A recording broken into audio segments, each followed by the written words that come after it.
Welcome to You, Me, Empathy. Thank you for listening.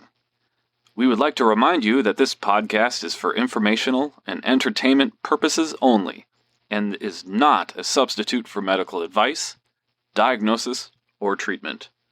Known as just a silly boy with a feely heart. Please consider supporting the show. Check us out on Patreon or simply leave a review on iTunes. Here's your host and creator of the show, Known Wells. Greetings, feely humans. Welcome to You, Me, Empathy. My name is Known Wells. Also, some people call me Noni Shorts. Today is episode 67, about making a record of mental health through art, with my guest, Holly Chisholm. Holly is the creator of the delightful and wonderful and lovely and life-affirming and make you feel less alone comic series, Just Peachy. She is on Instagram at Just Peachy Comic. She's a delight. And we talk about her art and how her art has helped her in making a record of her mental health and through a sort of introspection and feeling and sort of understanding, trying to understand her depression and anxiety and ADHD and panic attacks. We talk about just the overwhelming balancing act of having co-morbid diagnoses, why we strive for normalcy and perfection, and a bunch of other things. Before we get into it, a couple announcements. One is Holly's book. She has published a book, which is amazing. It's called Just Peachy, Comics About Depression, Anxiety, Love, and Finding Humor in Being Sad. It is available starting tomorrow. It's available for pre-order now, and it's available for purchase starting tomorrow on Amazon, Barnes & Noble, Target. All those links are in the show notes. You can do that, and you can buy her book. Go buy her book. Support independent artists who are making the world a little better through their feely journey. Also, on the topic of Just Peachy, the book, I am doing a little giveaway. I have one book I'm going to give away. So look out for that. Probably I'll do that via Instagram, so go check out that at You, Me, Empathy. Go check that out. I'll probably link to all that stuff in the show notes, of course. What else? Okay, last thing is please leave a rating and review of You, Me, Empathy in iTunes. Please. Helps out the show. I read your reviews here on the podcast, and it warms my heart. Go warm my heart, you feely humans. Thank you for that. And I guess that's it. Please enjoy this wonderful episode 67, about making a record of mental health through art with Holly Chisholm.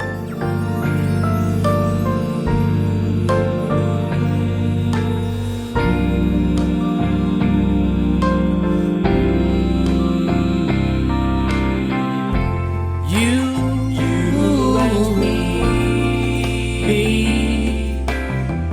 and me, empathy. La la la, la la la la. You, me, empathy. Yeah. La la la. Welcome to You, Me, Empathy, a podcast about exploring the struggles we face in our day-to-day lives as humans trying to get by on this wondrous and overwhelming pale blue dot.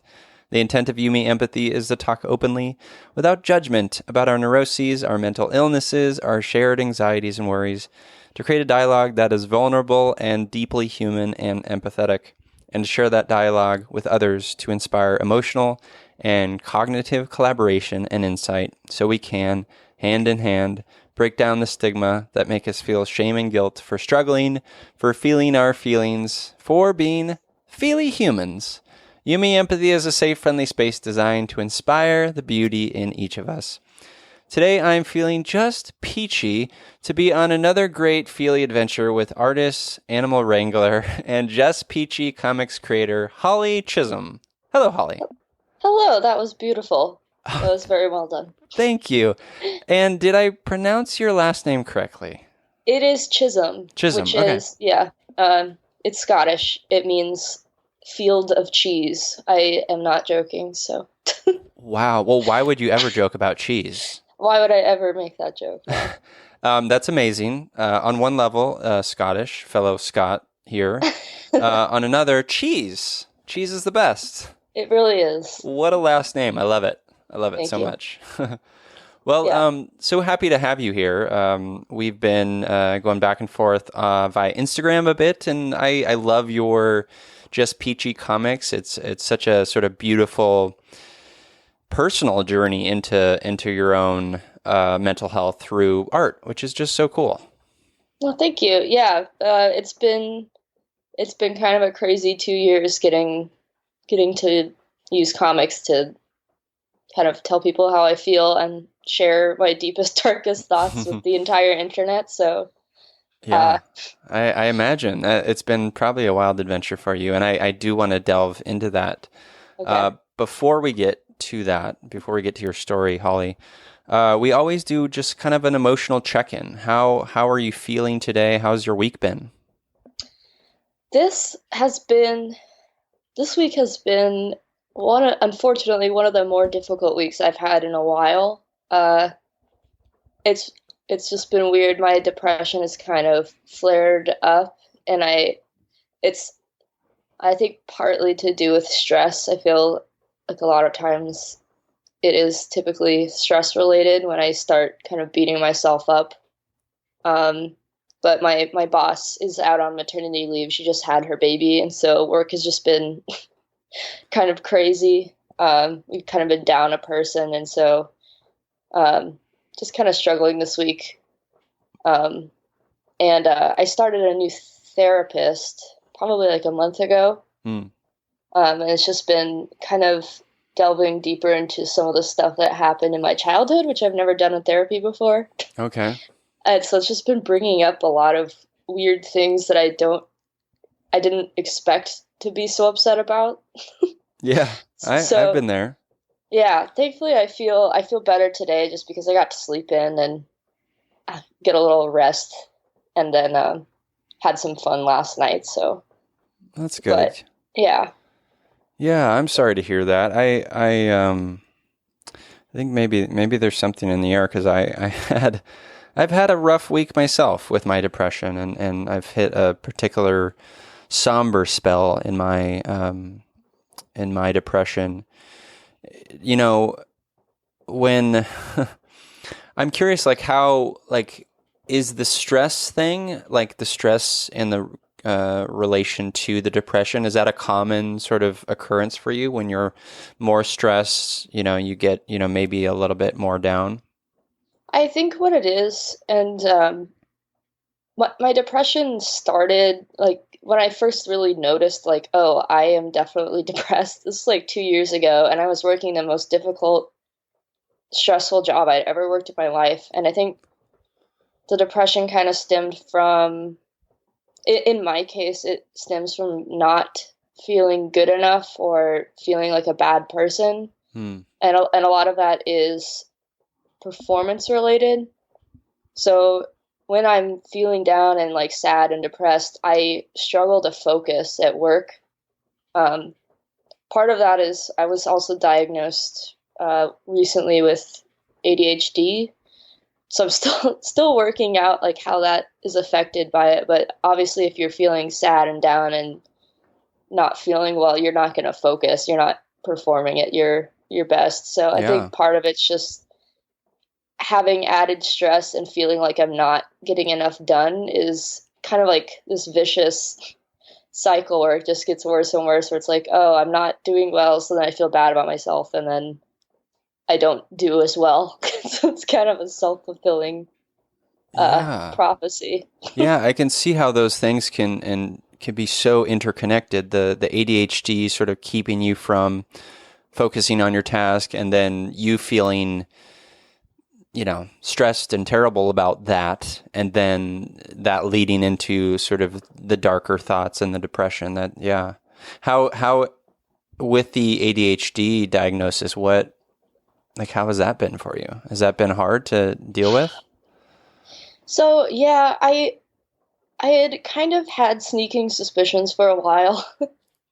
And it definitely runs in the family. Like looking back now at like seeing some of the stuff that my mom did and some of the stuff my grandpa did on her side, I'm just shocked that none of us were diagnosed sooner.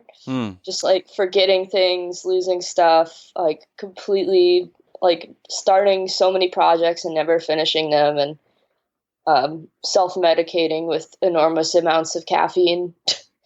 Gotcha. Yeah. So you saw this in your mom and your grandfather? Yes, my grandfather. Gotcha. Yeah, for sure. Did that impact you in any way? Are you looking back on that time and wondering like, oh, that seems shitty or whatever? Like, are you looking back at that time in therapy? I do feel kind of cheated in like from high school because I worked really, really hard in high school to try to get good grades, and there was just some subjects I didn't do very well at, and I think it's because it didn't capture my attention, and I just couldn't focus on it. And so just knowing that, and then of course there was people abusing Adderall and things like that in high school. I just didn't know that there was even options for people with ADHD and that it was like an actual problem, I guess. Right. I had always thought it was always a joke, right? Where it's like, oh, I'm so ADHD or so ADD, but I never actually fully understood like, oh, it's a mental disorder. And I think part of that was just obviously people making jokes about it, but then just never having, I didn't have enough knowledge about it when I was younger. So that's such a good insight, Holly, in that you're right. You're totally right. Like when we as a culture think about ADD or ADHD,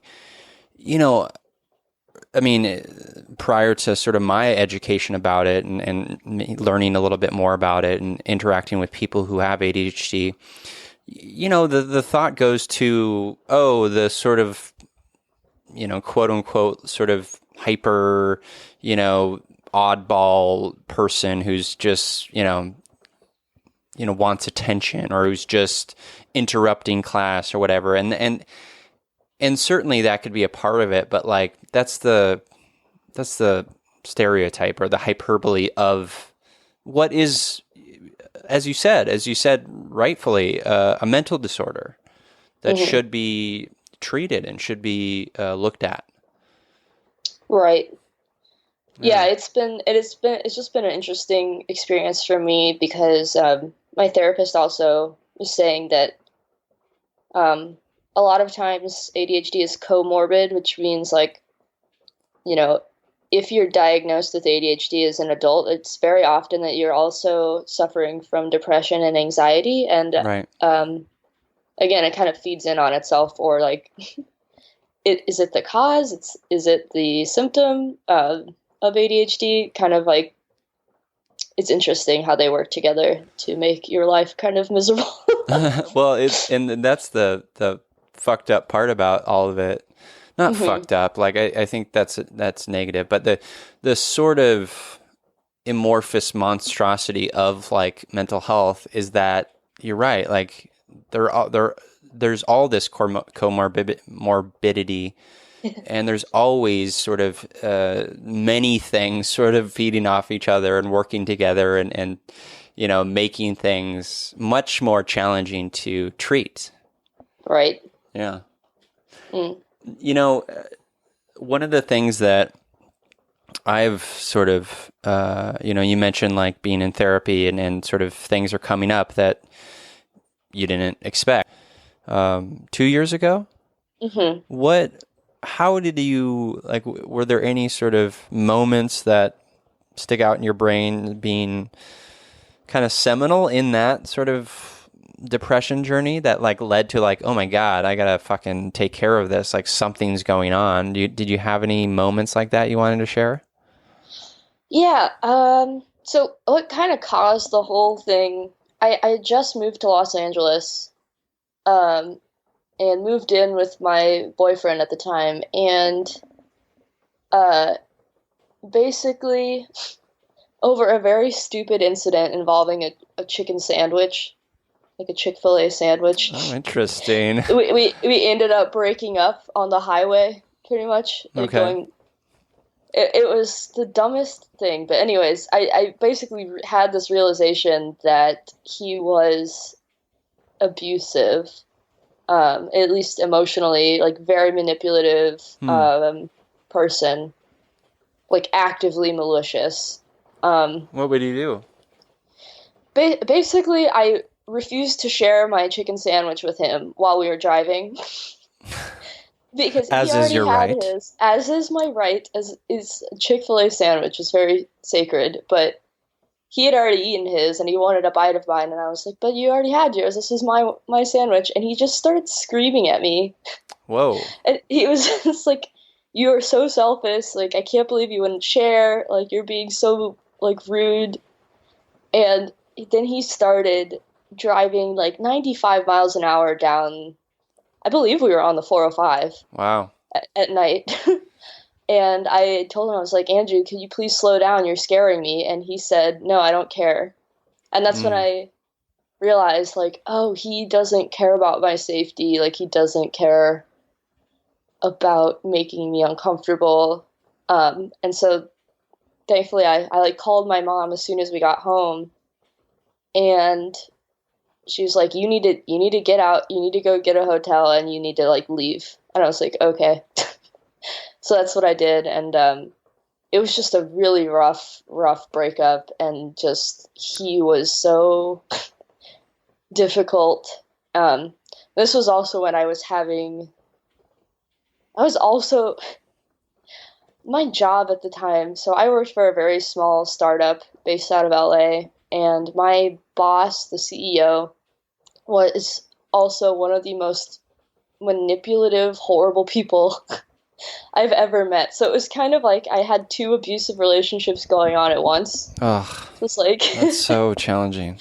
it was so bizarre. She would like humiliate me in front of everyone, and purposely be difficult and like change things just to like test me. Oh my God. It was bizarre. It was such a bizarre company because I watched her fire. It basically, if you stood up to her at all, if you disagreed with something she said, she would fire you like on the spot. Which is not a great business practice, by the way.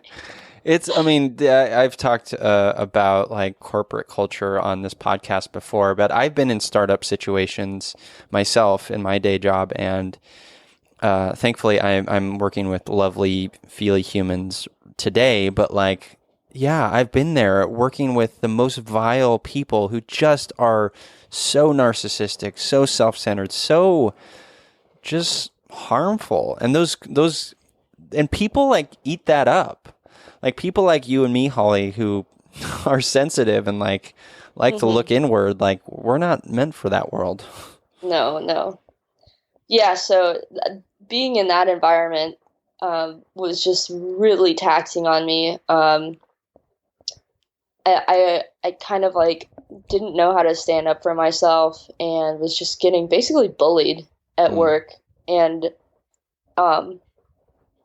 finally it was just, there was just something in me was just like, this is the last straw. I can't do this. And I think it was one of my coworkers who I'd been working with for the whole time I was there. She quit, and it was very dramatic and like very it was kind of like, I felt like I was in an MTV like show where it was just like the startup, and like you get voted off the island this week. But oh basically, my gosh, she like such drama. Yeah, it was just very drama, and she quit, and she wrote a whole blog post about why she quit, and just there were some things happening in the background that I didn't know about that were illegal and like things like this. So I was like, I need to get out. So after she quit, I put in my 2 weeks. I was like, I'm leaving. Wow, you still put in 2 weeks. What a responsible adult you are. I know. It's because I didn't like before. It was literally, it would be someone disagrees with Lauren that day, the CEO, and then literally she fires them, and like she would do it in this weird way where she would kick everyone out of the building because we had a small little office. So she would kick everyone out of the building and then like fire them where no one could see what was happening. We don't have like an HR person, and there was like no justification for it, and then they would just be gone, and then we'd come back. So it's just, I didn't want that kind of drama. I didn't want to have like a public meltdown in front of everyone. So Yeah. that's why I wanted to be the adult Sure. in this very childish environment. I hope this company's not still around. They are, but They are. They are. The company itself, I really, really enjoyed, and like they have a really good product. I'm not gonna bring it up. No. You can go look. You can go look through my LinkedIn history and guess. Yeah, we don't need to name names. No, but yeah, it was just what's interesting about that company is the only person that is still there from when I was working there. There was probably like 30 of us or 15 of us when I left. They are all gone, and they have all been replaced except for the CEO. She's the only one still there. Oh yeah. So, and if she's still the way she is, those people will continue to leave, and she'll continue to hire new people, and yep. Yeah.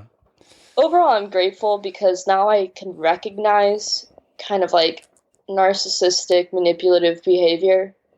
I think both in relationships and then also workplace environments now. Yeah. It's just unfortunate that it was at the same time. Yeah, that's really a cavalcade of darkness. Yeah. So you break up from your boyfriend, you quit your job. Mm-hmm. What happens next? I started feeling a lot better. Okay. The depression. Were you still in LA at that time? Yeah. Mm-hmm. Around the time that I broke up with my boyfriend, which was about 6 months before I quit my job, I went to the therapist, and I just started talking to her. And was this your first time in therapy? Yes, this was my first time in therapy. And she suggested that I see a psychiatrist because I was like crying every day. I was having panic attacks. I was basically like not able to do my job. And can you, I'm sorry to interrupt, but I realize that, maybe this would be helpful, certainly for me, but maybe for the listeners as well. Like, can you describe what a panic attack feels like? Oh boy. Yes. So it feels like, at least for me, it manifests as me crying uncontrollably for like 30 to 40 minutes. I like can't breathe. It's kind of like you're drowning. Your body shakes, and I get like loops in my head of the same thought over and over, and usually it's something like either it gets really dark. It's things like, oh, you didn't deserve to be born, like you, or like I want to die or something like that. So it's not necessarily like, sometimes you feel like you are dying as well. So the first time I had one, it felt like I was like, oh my God, I'm going to die, because my heart was beating so fast. Right. But it's just kind of completely shuts me down. Like I can't do anything. I literally have to lay on the ground and kind of like, now I practice deep breathing to slow my breaths down. But yeah, it's pretty intense. It's like a full body experience. Yeah. Oh, thanks for sharing. Have you ever had one? I haven't. No, I that's not something I struggle with. I do have pretty severe anxiety at times, but it hasn't manifested into panic attacks. Although, now that I'm like talking about it, I do remember there was a point in my life, I think in my teenage years, and during the time where I started to like, develop my anorexia, I did find myself in moments really anxiously focusing on my breath, in a way like, oh, you know that like weird thought where you think like, what if the air goes away? Like what if I breathe in and there's nothing there, and like I got like I went through moments like that where I would think about the air, and then I would really not fully panic, but I would really kind of get really anxious and scared about like, oh, what if the air went away? And I'd start breathing a little bit shallower. I don't know if I'd call that a panic attack, but that's probably my only sort of experience, maybe similar. If it was, I'm not, obviously I'm not, can't diagnose you or anything, but if it was like a repeating thought, like, oh my God, the air's gone, the air's leaving, like if it was that over and over again, then it may have been like a mild panic attack or something. Because I've definitely there's been panic attacks that last 10 minutes, and then there's ones that last for like 40 minutes. So it can vary, and then it manifests differently for every person. So are you telling me we could be panic attack buddies? Okay, yes. PABs? PABs? PABs? Oh my God. Yes. Awesome. We can. Thank you. But yeah, good. So, you start going to therapy, and then you went and see a psychiatrist? Yes. And I was put on multiple different types of medications. Which ones? Oh, geez. Okay, so bupropion was the first one that he prescribed. That one was weird. I felt super tired, and I had no desire to drink at all, which was new. Mm-hmm. I used to drink every single night at the time, and I just couldn't. Otherwise, I'd fall asleep instantly. So that was good, but then it turns out I was allergic to it. Oh. So I ended up just like breaking out in hives and having to like leave work. Yikes. Covered in hives. So that was fun. And then he put me on Prozac, which I didn't find that it helped me. I was on the lowest dose though, so it just wasn't, I didn't see the benefit. So after about a year of being on Prozac, I got off of it. But the thing that's really saved me is Lamictal, which is a mood stabilizer. Okay. It's usually used to treat people with bipolar, which I don't have, but I was, basically the thought process behind it was that I was having terrible mood swings where I would feel fine, and then suddenly, like, within the span of 10 minutes, I was, like, the lowest low. So, and it was just causing me to get worse and worse, basically. Just because there was no stable ground for me to stand on with my emotions. Right. Mm-hmm. And so you start taking Lamictal, and it helps. Yes. I also, around this time, is when I started my comics. So, about the time right after I broke up with my boyfriend, started seeing a therapist. She suggested I journal, which I don't like. I hate doing it. What do you not like about journaling? I don't like going back and looking through my entries, which is what I think you're supposed to do. I don't know. I understand that writing and getting it out on paper is helpful, but I feel like I'm just too whiny, and I don't like. Well, that's the thing about, like, that is a perfectly valid opinion, but my opinion of it, I don't really journal, but I do try to write every day because I'm working on a book. But I think the focus, the main act of it, and the main sort of catharsis of it is just getting it out, right? Regardless of what it looks like or sounds like. That doesn't really matter. It's really just about getting it out.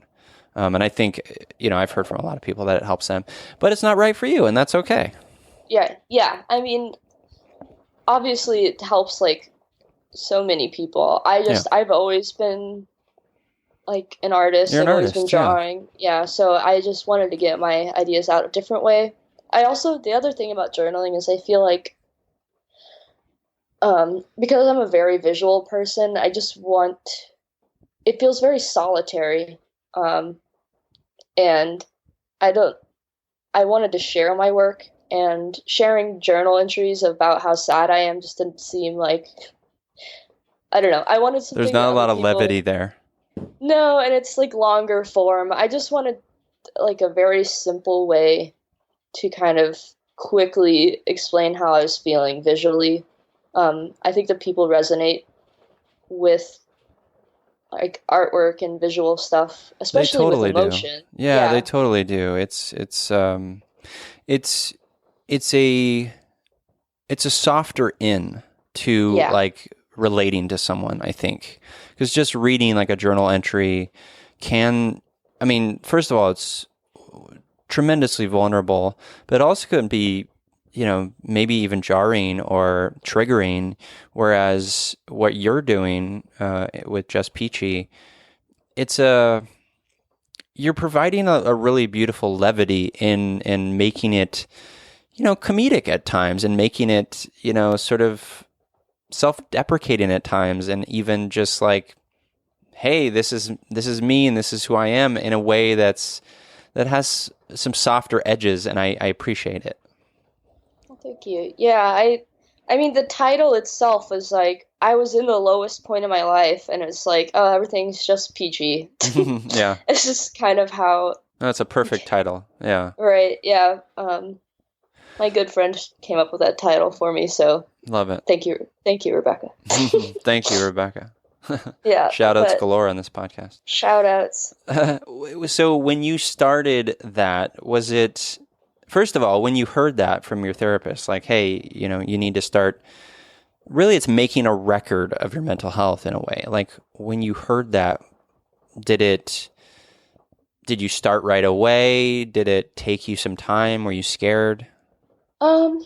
So it was interesting because it was very near the new year, so like kind of end of December when I started drawing, and one of my friends on Instagram was also an artist, and he started doing like a sketch a day, and I wanted to do that. I wanted to do a comic a day starting with the new year, so that's kind of what I aspired to do. I didn't end up doing that, but at the beginning I was really good about just like getting a comic out every day no matter what, and just sharing it with the world, and it kind of made me feel less alone, because people would comment on it and see it, and I'd get comments that are like, oh yeah, I deal with this all the time, and so like even comics that I thought were like incredibly specific just to me, I like just to my situation, I find it's like, oh, so people are like, oh yeah, this happened to me the other day. I'm like, oh, I'm really not alone in my weird thoughts and emotions. What an amazing feeling that is, isn't it? Yeah, it's been good, and plus it makes me feel good to kind of get the word out about real problems that people have with mental health, and just feeling bad. And I think especially now, because so many people have depression now. What is it, like 40% of the adult population in the U.S.? I don't know. Don't quote me on that. It's a lot. It's a lot. Yeah. It's a very big number. Yeah. It's crazy. And so just trying to educate people as well, which I'm still learning. So I'm still educating myself about how to deal with depression and anxiety. But yeah, it just feels good to be able to share my thoughts in such a kind of funny way. That's the other thing. I'm incredibly sarcastic, and I love dark humor. It's one of my favorite stuff. Yeah, so, me too. Yeah. So starting this comic, and what has it been like? What is the, obviously you're getting you're getting people sort of relating to you and finding that validation, which is such an important part of mental health.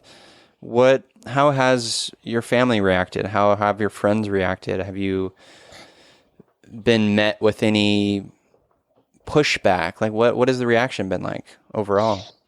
That's what I was kind of shocked because, especially at work, just like when people found out about my comic at work, I'm in a much better job now with a much better group of people around me, and they're all very supportive, thankfully. Oh, good. But when they first found out about it, it was like, oh my God, they're gonna fire me. Like, that was your fear?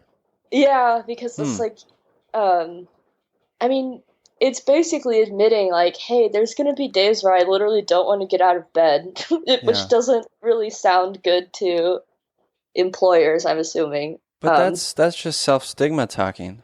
I know. Do you still struggle with the self-stigma? And self-shame? Yeah, I do think I do. Sometimes I'm just like, why am I like this? Like, why can't my brain just be normal? It's just kind of frustrating. I don't know. Just I see some people and they like actually enjoy waking up in the morning and like I don't know any of those people. I only know a few, but I just wonder, I like think about it sometimes. It's like, I wonder if people just are like happy most of the time. Like maybe 90% of the day that they just are happy and like have a bunch of energy. Like, do people like that exist? I sometimes like fantasize about like meeting someone like that. But what would that be like for you? Like, let's say you are Holly, the type of person who is happy all the time. What would your life be like? I would probably. This is the big thing. I have a lot of shame about like not exercising. And I know that obviously you struggled with body image yourself. Yeah. I have a little bit of that as well. I think everyone does. But yeah, just like trying to be healthy and fit and like keep. Thankfully, I've like never restricted my eating or anything like that. I've never had that urge because I love food so much, and I can't imagine not eating but just trying to. My ideal self would be, wake up in the morning at like 5 a.m., go jogging for some reason, and then reason, and then like, I mean, obviously, with my ADHD, I think there's something about. I don't know if it's my ADHD or if it's just my personality. I want to do like 10 million things. Yeah. And I'm a creative person, so it's like I constantly want to be putting out more work and more stuff and making more content because it's what I'm passionate about. So like perfect Holly would do that every single day, but obviously I don't. So I'm going to challenge you for a second and make it and give you space to just be who you are. Because here's the thing, Holly, like I get that. I get all those feelings. I feel like I'm a creative person. I'm a writer. I've been a writer my whole life. I want to create things. I want to do things all the time. But like there's a certain point where we as humans, I feel, need to come face to face with the fact that we are all so different. And there's no normalcy. There's no perfection. We all have what we have. And I feel I wouldn't want a life that's just like pure joy and happiness. Because like I posted a Dorothy Parker quote the other day that I love. And it's basically just like about how we in our pain and struggle and in those dark moments find the greatest wisdom and the greatest sort of learning about ourselves as humans. And I wouldn't trade any of that for anything. And you are creating this beautiful webcomic that is connecting with people, that is destigmatizing mental health, that is making people feel less alone. That is a beautiful gift. And sure, like I struggle with shame and feeling like I don't deserve love all the time. But I also have to, and you have to, and we all have to, like find moments of like, you are enough, you know? Yeah. It's hard. Yeah. I get it. Yeah, that's what I think that's the like number one thing I'm working on in therapy is just taking a second to like breathe and realize that like I don't have to be a perfect person and that there's just no perfect people for sure. I I always want to be better. That's my thing. Yeah, and I think that's valid and valuable, and I do think we as humans, if we're not growing and learning and sort of bumping into things and sort of learning from our experiences, then you know we're stagnant and we're not doing this, we're not growing, and we're dying, right? Yeah. But yeah, I mean, I think there's so much in culture, and there's so much in society that especially American culture that tells us, oh, we need to like crush it all the time. By the way, never use that term. I hate it with a passion. Hustle.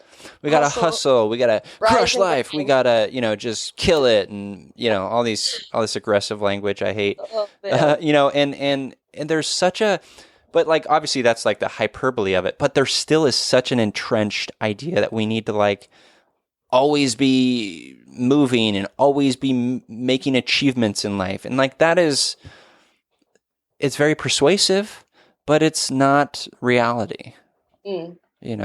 Our humans aren't meant to do that all the time. Yeah. We need to sit on the couch and snuggle with our pups for a day. We need to sit with our feelings. The people that are crushing it all day long, who say that and use those words and drink, Four Loko or whatever, those people aren't looking inward. Those people aren't like doing the work that you're doing and exploring your mental health. It feels like a full-time job sometimes. Oh, 100% it is. Yeah. And it's exhausting. Yeah. Yeah. I mean, even the medication journey alone is an exhausting one. For sure. Yeah, I hear you. Yeah. Well, so I love Just Peachy comics. I think it's a really fantastic thing, and we'll plug that toward the end. But I did want to, you mentioned it earlier, I did want to talk a little bit about your relationship with alcohol and that sort of journey. Where are you at with that? Man, if you're comfortable talking about it. I will. It has been a struggle. First of all, realizing that I was having a problem. And then what made you realize you had a problem? I think it was just my boyfriend. It was one of those things where he and I would drink together, and I would keep up with him. And he's like a 6 foot tall, like he weighs probably, 80 more pounds than I do. And the fact that I was able to keep up with him, but then, it was just way too much. I was drinking probably 3 or 4 times the recommended amount for women, like a week. And I would get in fights with him. I used to be like a pretty happy drunk, I guess, when I first started out. Would go out dancing and things like that, obviously, but I don't know, this past year or so, I just started turning into a nasty, mean person, and I think that's part of it might be, the anger that I've had from childhood just kind of manifesting itself when I was like blackout drunk, basically. But my relationship with my boyfriend is really important to me. He's like a really, really good guy. And so I didn't want him to see me like that. And I didn't want to be a mean person. And so just like realizing that like alcohol turns me into kind of a monster, and that I am not able to control it. That was the other big thing, is like thinking like, oh, maybe I'll just have one or two or five. It just completely escalates. So you so would quickly. drink until you were blackout drunk most of the time, or just I keep not doing it until you necessarily were... not necessarily blackout drunk, because I have never truly like blacked out more than a couple times. But it's just to the point where I would start getting belligerent, just like argumentative, like very just Yeah. yeah. It was affecting your emotional state. Yeah, and then the next day I would feel absolutely terrible. It wasn't like hangover, it was like deep like shame, and nothing great has ever happened to me because of alcohol. Like there's nothing, like I've had fun times, but it's like even if I had not drank and gone and done the same situations, go out dancing with friends, I don't think it would have been a bad time. Right. I just don't think that alcohol has ever added anything positive overall to my life. And I have done so many things I regret while drinking. Drinking I think is directly related to my panic attacks as well. So the more I've been drinking, the more likely I am to get panic attacks.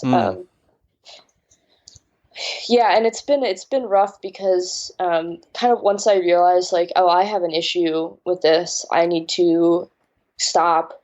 I tried going to an AA meeting, and it's just really sucks because of my Southern Baptist upbringing. I'm just like I just can't, anything with religion really is difficult for me. I don't want to be around it anymore. It's kind of linked to some of my traumas and like self-esteem issues growing up. So I tried going to an AA meeting and just didn't feel comfortable. I've actually been reading, there's a really good book called This Naked Mind. And I've read that one, and I would highly suggest it for anyone that's looking to like cut down on their drinking or think, they might want to quit, because that one was really helpful. But I mean, I'm still struggling with it. Like, to be honest, I had a couple drinks last night, so it's just like not great because I really know I need to not be drinking. So we'll see how that goes. That's part of the reason why I'm in therapy right now. It's such a... Sorry, I'm talking your ear off about this. No, I love it. Don't be sorry. It's such an interesting addiction and such a difficult addiction because everyone thinks that they're immune to it. So it's like everyone, like 80% of the adult population drinks in the US. Yeah. And it starts out that way. You can control it. When you first start drinking, you don't feel compelled to have the sixth drink, or, and it just slowly sneaks up on you. It's not like heroin or like, it's not a quick addiction, but it's an addictive chemical. It will slowly over time wear you down. Yeah. And I think another wake-up call was just my psychiatrist telling me that, I mean, it's a depressant, and so the more you drink, the more likely you are to show depressive symptoms afterwards. Just to relate to you, I've had a long history with alcohol myself. Started drinking when I was 13. Wow. Just I think my first drink was like warm Chardonnay. That was very fancy. That is very fancy. Stole it from my parents. And so I drank a bit like in junior high, and then by the time I got to high school, would drink here and there. But by the time I turned 21, I just like didn't drink that much. But in my 20s, during sort of my really darkest moments, and I think this is really related to like me not having the emotional language or tools yet, I would drink a lot, and I can drink a lot. I just have that capacity. And so I would just by myself all the time. I would never get blackout drunk. I would rarely get drunk, but I would drink a lot because I can. And it started to really make all the depression worse because I wasn't seeing a therapist. I wasn't doing any of that sort of inward seeking. And so I quit. Realizing I did, maybe have an unhealthy relationship with alcohol. I did quit for 5 years or so. And that was, I don't know, many years ago. And Wow. I still think about it today. Like, I still probably drink more than I should. I drink wine. I love wine. Yeah, me too. I can't drink beer or anything. I don't drink heavy alcohol, hard alcohol, rather. But yeah, I probably drink more than I should, but so I have a weird relationship with it because I do think maybe I should not drink as much as I should, but it's not affecting my relationships or maybe it's impacting my depression. It probably is. I don't know. I'm still working through it myself. Point is. Right. Yeah. It's kind of a weird thing too, because I think it definitely affects people differently. I have a genetic predisposition. Sure. To it. Like my boyfriend drinks and he doesn't have any issues. He's completely like, he doesn't change his mood or anything like that. So it's just, and he could quit tomorrow if he wanted to, probably. Yeah. So, but for me, it's just the thing that's kind of scary is like, I want to cut down. I want to stop. And I feel powerless to do so sometimes. I think part of it is just I do use it to like kind of shut my brain off, which it is like it's a form of that's alcohol abuse. Like that's what that is. Right. It's like intent is a huge part of it. Yeah, exactly. It's like, oh, I want a glass of wine with dinner because it tastes good and stuff. That's different than like I want to have 5 glasses of whiskey so that I can fall asleep because my brain is so full of stuff and I just want to turn it off. Numb it out, yeah. Like, yeah, so it's been difficult. I hope that with this new therapy that I can find something else that will work for me as far as like finding a way to help me relax, and then also like it's kind of this weird, sick, like twisted thing where I feel like sometimes I do it to self-sabotage. So it's almost like in a similar vein of like, I don't know, cutting or self-harm, where it's like, I know that this is bad for me. I know I shouldn't be doing it, but I'm a bad person and I deserve to, treat myself badly, basically, which is so fucked up. Yeah, but it's so human. It really is. Yeah. Yeah. You're in therapy, you're working on the sort of the self-hate, the self-shame, all that stuff? Yeah. Yeah. Mm-hmm. That's good. So hopefully it'll get better, and it's giving me a lot of material for my comics. That's something I worry about too. Is like, that's the thing I thought about. It's like if I'm ever like out of my depression pit and like get my life kind of in order. It's like, will I run out of ideas for my comics? Am I self-sabotaging? Like, I need more material, quick. No, you'll never run out of material. I won't. At this point, I have so many Plus, ideas. the thing about art is like it transforms, right? Like it can change over time, and maybe these years are Holly's about her depression and relationship with alcohol, and maybe in 5 years it'll be about something completely different, and also reach people and connect with people in a way, so you don't need to worry about that. Yeah, no, I'm not too worried about it. Good. Well, thank you for sharing that. I was just curious about you had mentioned it, and I know you've talked about it a little bit on your comics, so I do appreciate that. I do think it's something a lot of us can relate to and struggle with. So I appreciate your vulnerability. Thanks. Yeah. So let's talk a little bit just about, like, I guess the comic. Like, I mean, we've already sort of talked about it, but I guess what can people find at your comic? Like, what are they going to? Why would someone go to read your comic? What are they getting out of it? Oh boy. I want to say that it's just kind of like a way to, they're getting like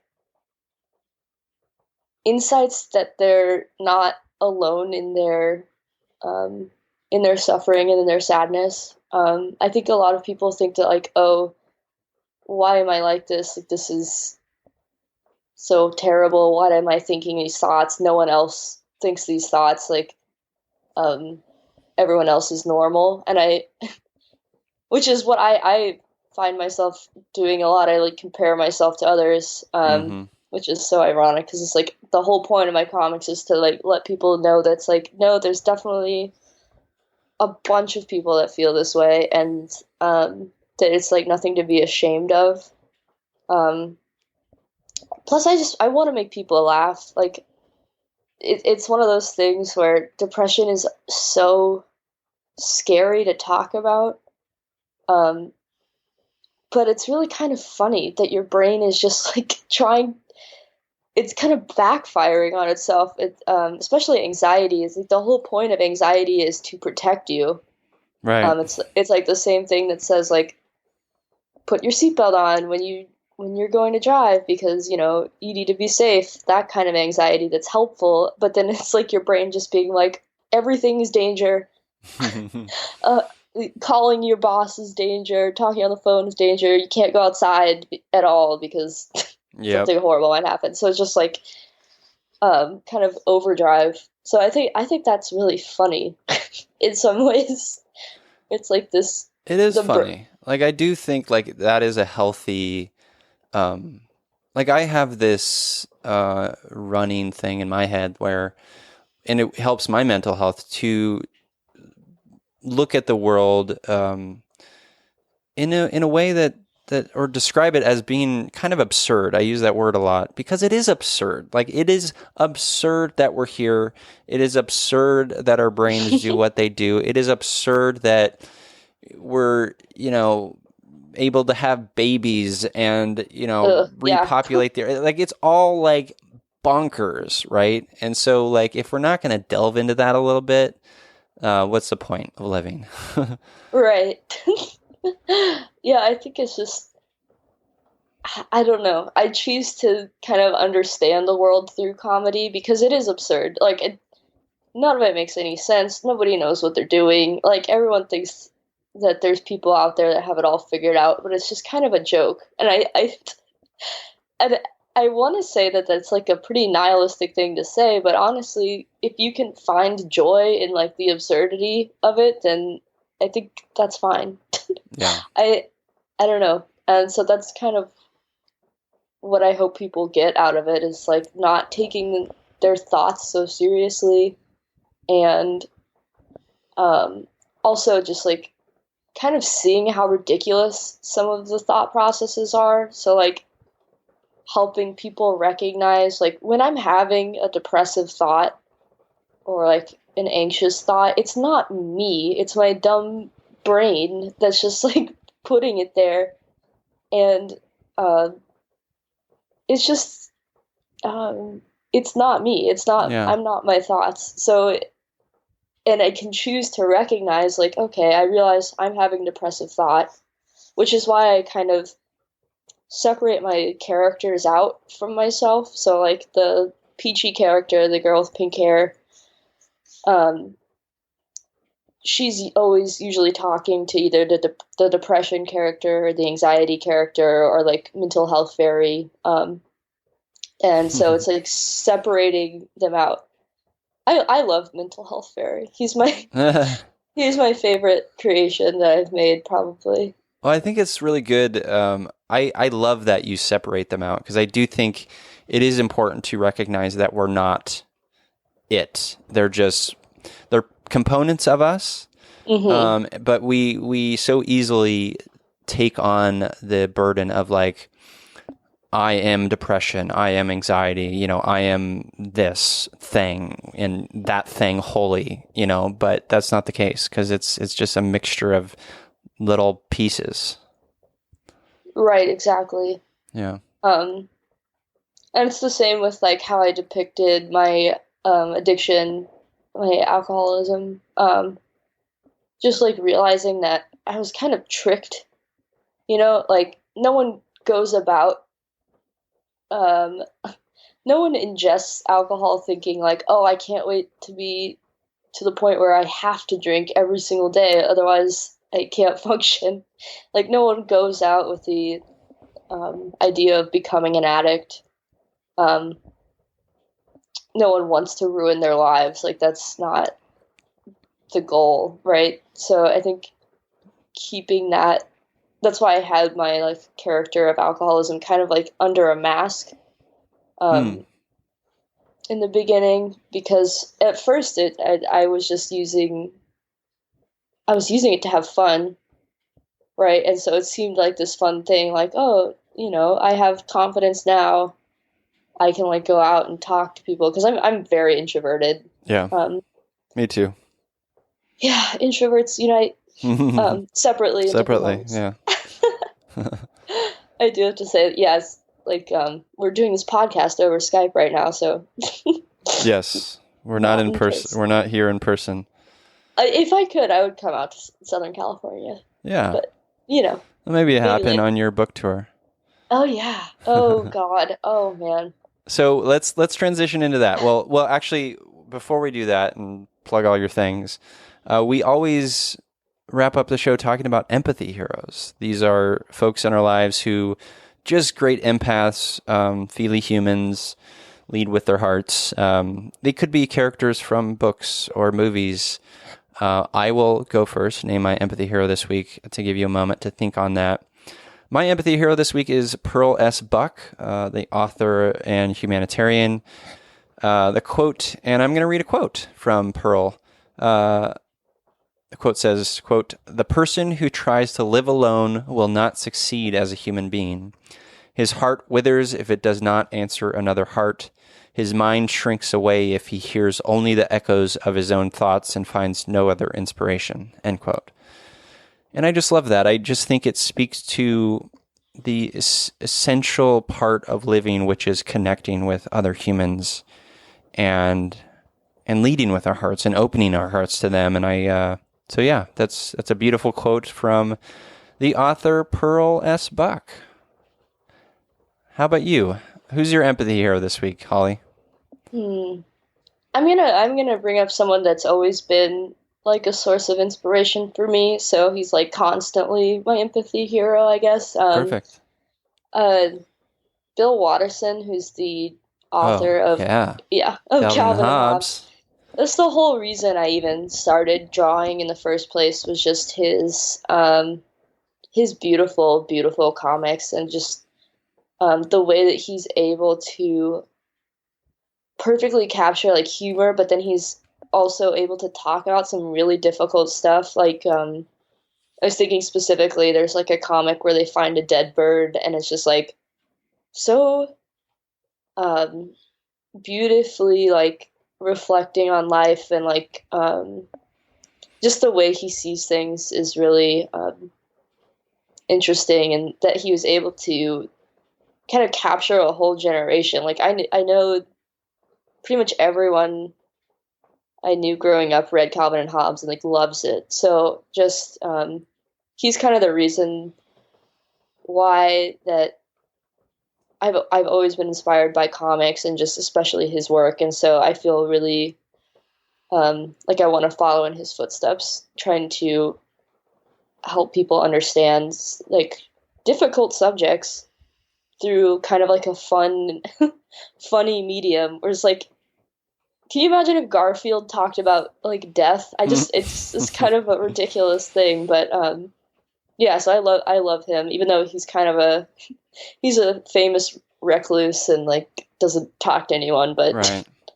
he speaks through his work. So. Oh my gosh. I am so glad you brought up Bill Watterson. I probably my favorite guest empathy hero so far.